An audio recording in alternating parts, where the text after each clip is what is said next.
Hi, everyone. So my name is Nicole Iriza, and I'm an upcoming senior at Wheaton College. And today I'm going to walk you through a vision. And don't get me wrong, this vision may seem impossible, but if there's something that I learned from semester in the city is that I have the power to change anything in my life that I set my heart onto.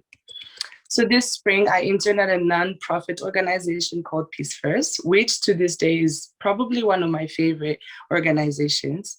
So our Peace First challenge is to help young people ages 13 to 25 create and lead projects that address injustice in their community through compassion, courage, and collaborative leadership.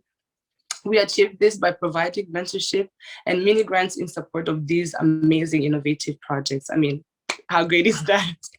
So anyway, a few days ago, during one of my last check-ins with fellows in residence, a member suggested that we all share a smell or a taste that stuck with us for an extended period of time.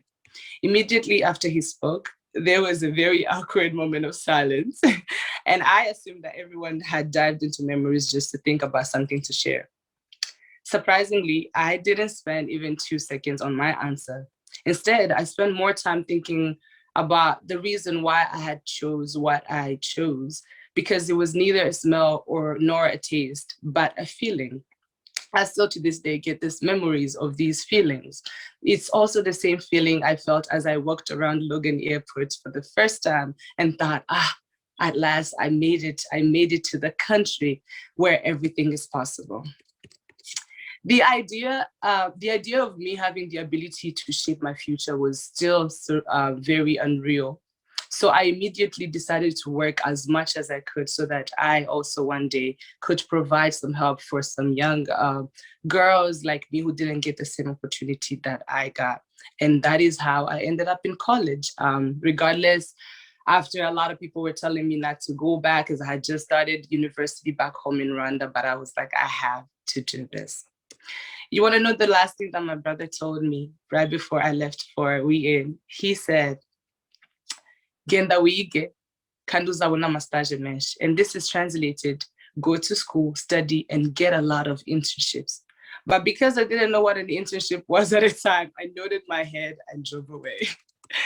I was introduced to semester in the city as an internship by one of my favorite professor at Wheaton College, Dolita, who's actually here. Hi, Dolita. And she was very convinced that this would be a great opportunity for me. But as soon as she mentioned it, I jumped to the idea and applied, for it reminded me of my brother's exact words. But I have to say, the first few days were tough. I faced a lot of challenges. Some of them included being very, very sick with COVID right at the beginning of the semester. My mentor being all the way on another continent. Let's not even mention the time difference, as well as my special projects changing a lot in the middle of the semester. Regardless, if there's something that I learned from Peace First and Semester in the City in general, is that there's still hope and that things can still change. During this semester, I was able to research, discuss, and elaborate on many social justice issues that were being resolved by people my age and even younger from my community. Issues that I never got a chance to even speak of when I was their age, issues that somehow have become some sort of norms. But I also showed me that not all are sitting and watching as the world scramble. But there's also a big number of people who have not and will not back down until the world is safe for all. And my vision is that we will all one day recognize one another and live as one at last. And as Winston Churchill said, hope it lives in dreams, in imagination, and in courage for those who dare to make dreams into reality. Thank you.